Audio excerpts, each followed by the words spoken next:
नमस्कार दोस्तों, मैं हूं अमित और आज हम आप सभी को सुनाने वाले हैं मुंशी प्रेमचंद्र जी की एक फेमस रचना कफन, जिसमें उन्होंने व्यक्ति की अनेक परिस्थितियों को दर्शाया है। तो आइए शुरू करते हैं अपनी कहानी को। झोपड़ी के द्वार पर बाप और बेटा दोनों बुझे हुए अलाव के सामने चुपचाप बैठे हुए थे।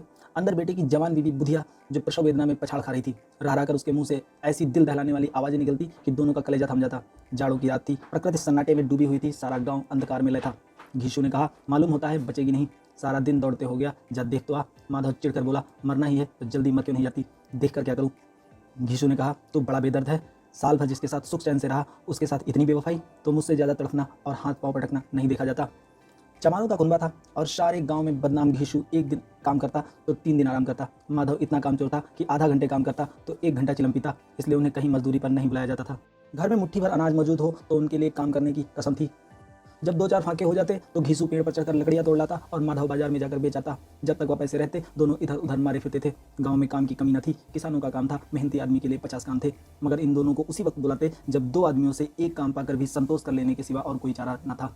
अगर दोनों साधु होते तो उन्हें संतोष और धैर्य के लिए संयम और नियम की बिल्कुल जरूरत न थी। ऐसी तो उनकी प्रकृति थी। विचित्र जीवन था। घर में मिट्टी के 2-4 बर्तन के सिवा कोई संपत्ति न थी। फटे चिथड़ों से अपनी नग्नता को ढके हुए जिए जाते थे। संसार की चिंताओं से मुक्त, कर्ज से लदे हुए, गालियां भी खाते, मार भी खाते, मगर कोई गम न था। दिन इतने कि वसूली की बिल्कुल आशा न रहने पर भी लोग उन्हें कुछ न कुछ कर्ज दे जाते थे। मटर आलू की फसल में दूसरों के खेतों से मटर या आलू उखाड़ लाते और भून कर खा लेते, या 10-5 ऊख उखाड़ लाते जो रात को चूसते। घीसू ने इसी आकाश वृत्ति से 60 साल की उम्र काट दी थी। माधव भी सपूत बेटे की तरह बाप के ही पदचिन्हों पर चल रहा था, बल्कि उसका नाम और भी उजागर कर रहा था।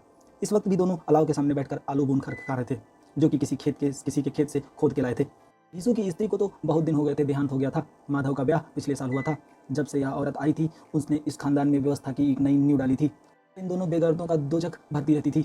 जब से वह आई या दोनों और भी आराम तलब हो गए थे, बल्कि कुछ अकड़ने भी लगे थे। कोई कार्य करने को बुलाता तो निव्याज भाव से दुगनी मजदूरी मांगते। वहीं औरत आज प्रसव वेदना में मर रही थी और यह दोनों इसी इंतजार में थे कि वह मर जाए तो आराम से सोएं। यीशु ने आलू निकाल कर छीलते हुए कहा, जाकर देख तो आ, क्या दशा है उसकी, चुड़ैल का पिसाद होगा और क्या। यहाँ तो ओझा भी 1 रुपये मांगता है। माधव को भय था कि वह कोठरी में गया तो घीसू आलूओं का बड़ा भाग साफ कर देगा। बोला, मुझे वहाँ जाते डर लगता है। डर की बात क्या है, मैं तो यहाँ हूँ ही, तो तुम ही जाकर देखा। मेरी औरत जब मरी थी तो मैं 3 दिन उसके पास से हिला न था, और फिर मुझसे लजाएगी नहीं, जिसका कभी मुंह नहीं देखा, आज उसका उधड़ा हुआ बदन देखूं, उसे तन की सुध भी ना होगी, मुझे देख लेगी तो खुलकर हाथ पाँव भी ना पटक सकेगी। मैं सोचता हूँ कोई बाल बच्चा हुआ तो क्या होगा, सोठ गुड़ तेल कुछ भी तो नहीं है घर में, सब कुछ आ जाएगा, भगवान दे तो। जो लोग अभी 1 पैसा ना दे रहे हैं वे ही बुला बुला कर रुपए देंगे। मेरे 9 लड़के हुए, घर में कुछ भी ना था, मगर भगवान ने किसी न किसी तरह से बेड़ा पार ही लगाया। समाज में रात दिन मेहनत करने वालों की हालत उनकी हालत से कुछ और बेहतर न थी, और किसानों के मुकाबले वे लोग जो किसानों की दुर्बलताओं से लाभ उठाना जानते थे कहीं ज़्यादा संपन्न थे। वहाँ इस तरह की मनोरथी का पैदा हो जाना कोई अचरज की बात न थी। हम तो कहेंगे घीसू किसानों से कहीं ज़्यादा विचारवान था, और किसानों के विचार शून्य समूह में शामिल होने के बदले बैठकबाजों की कुश्ती और मंडलियों में जा शामिल थे।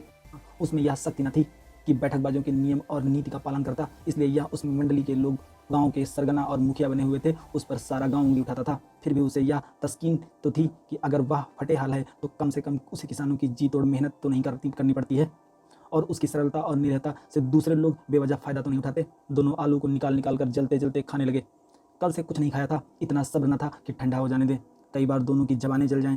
छिल जाने पर आलू का बाहरी हिस्सा जबान, हलक और तालू को जला देता, और उस अंगारे को मुंह में रखने से ज़्यादा खैरियत इसी में थी कि वह अंदर पहुंच जाए। वहाँ उसे ठंडा करने के लिए काफ़ी सामान थे, इसलिए दोनों जल्द जल्द निकल जाते। हालांकि इस कोशिश में उनकी आंखों से आंसू निकल आते। घीसू को उस वक्त ठाकुर की बारात याद आई जिसमें 20 साल पहले वह गया था।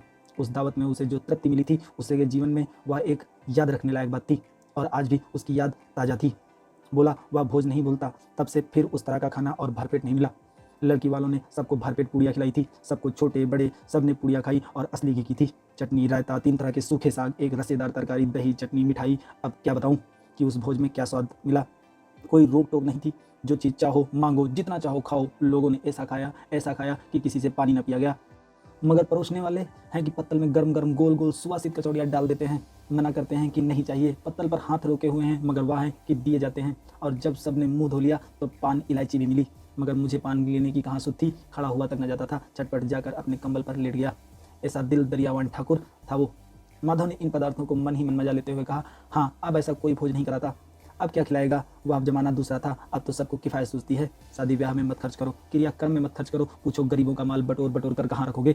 बटोरने में तो कमी न थी, हाँ, खर्च में किफ़ायत सूझती थी। तुमने 1-20 पूरियाँ खाई होंगी, 20 से ज़्यादा खाई थी। मैं तो 50 खा जाता, 50 से कम मैंने ना खाई होंगी। अच्छा पका था तो मेरा आधा भी नहीं है। आलू खाकर दोनों ने पानी पिया और वहीं अलाव के सामने अपनी धोतियां ओढ़कर पांव पेट में डाले सो रहे थे, जैसे दो बड़े बड़े अजगर कुंडलियां मारकर सो रहे हों और बुधिया अभी तक करा रही थी।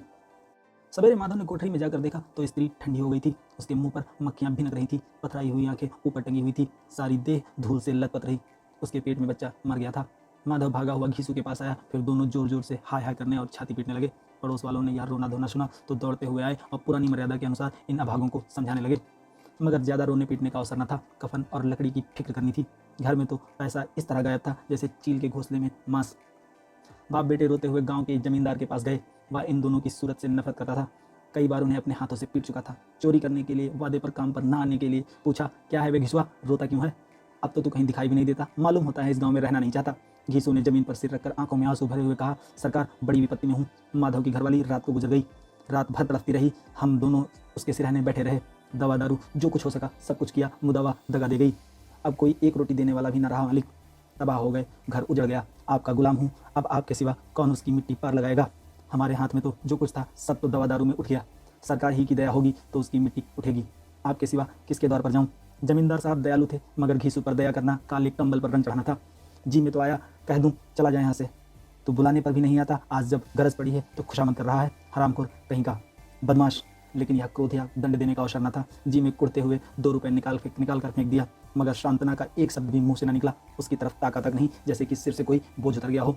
जब जमींदार साहब ने 2 रुपए दिए तो गांव के बनिए महाजनों को इनकार कहा था। शाह कैसा होता? घीसू जमींदार के नाम का ढिंढोरा भी पीटना जानता था। किसी ने 2 आने दिए, किसी ने 4 आने। एक ही घंटे में घीसू के पास 5 रुपए की अच्छी रकम हो गई। कहीं से अनाज मिला तो कहीं से लकड़ी। दोपहर को घीसू और माधव बाजार से कफन लाने चले गए और इधर लोग बांस काटने लगे। गांव की नर्मदिल स्त्रियां आकर लाश देखती और उसकी बेकसी पर 2 बूंद आंसू गिराकर चली जाती।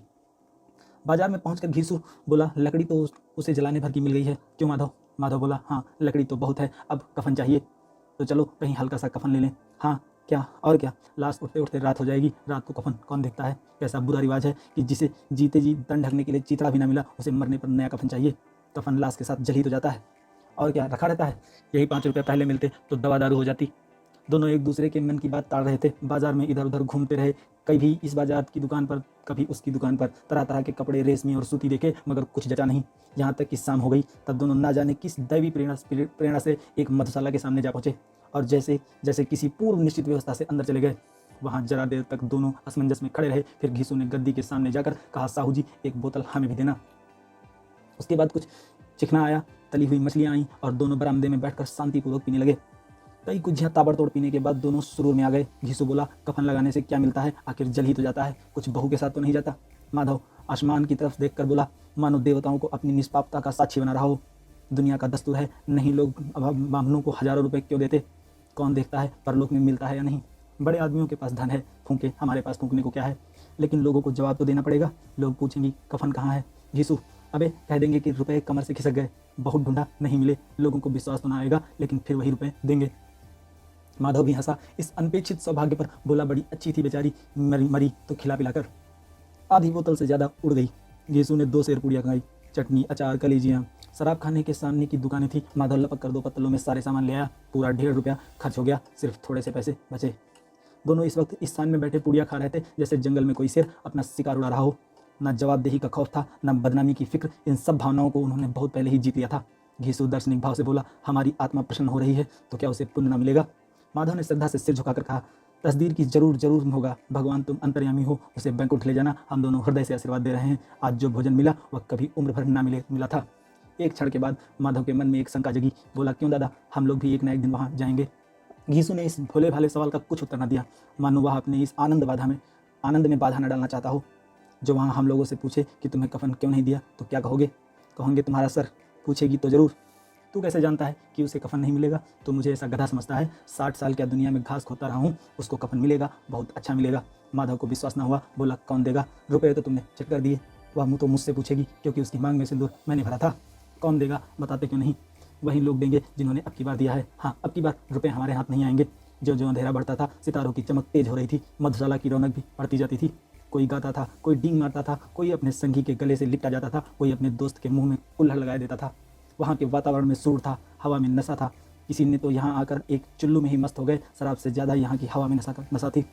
जीवन की बाधाएं यहाँ खींच लाती और कुछ देर के लिए यह भूल जाते कि वे जीते हैं या मरते हैं, या जीना चाहते हैं या मरना चाहते हैं।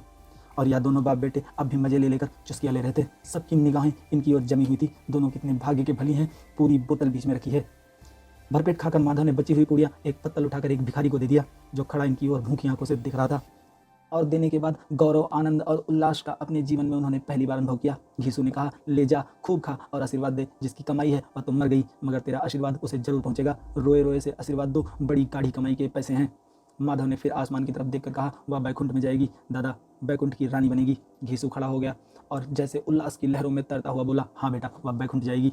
किसी को सताया नहीं, किसी को दबाया नहीं, मरते मरते हमारी ज़िंदगी की सबसे बड़ी लालसा पूरी कर गई। वरना बैकुंठ जाएगी तो और क्या, या मोटे मोटे लोग जाएंगे जो गरीबों को दोनों हाथों से लूटते हैं और अपने पाप के धोने के लिए गंगा में नहाते हैं और मंदिरों में जल चढ़ाते हैं। श्रद्धालुता का यह रंग तुरंत ही बदल गया। स्थिरता नशे की खासियत होती है। दुख और निराशा का दौर हुआ। माधव बोला, मगर दादा, बेचारी ने जिंदगी में बड़ा दुख भोगा, कितने दुख झेलकर मरी। वह आंखों पर हाथ रखकर रोने लगा, चीखें मार मार कर। घीसू ने समझाया, रोता क्यों है बेटा, खुश हो कि माया जाल से मुक्त हो गई, जंजाल छूट गया। बड़ी भाग्यवान थी जो इतनी जल्दी माया मोह के बंधन तोड़ दिए। और दोनों खड़े होकर गले लगे, ठगनियों क्यों नैना झकमकायो, ठगनियों। पियक्कड़ों की आंखें इनकी ओर लगी हुई थी और यह दोनों अपने दिल में मस्त गाते जगाए जाते। फिर दोनों नाचने लगे, उछले भी, कूदे भी, गिरे भी, मटके भी, भाव भी बताए, अभिनय भी किए और आखिर नशे में मदमस्त होकर वहीं पर गिर पड़े।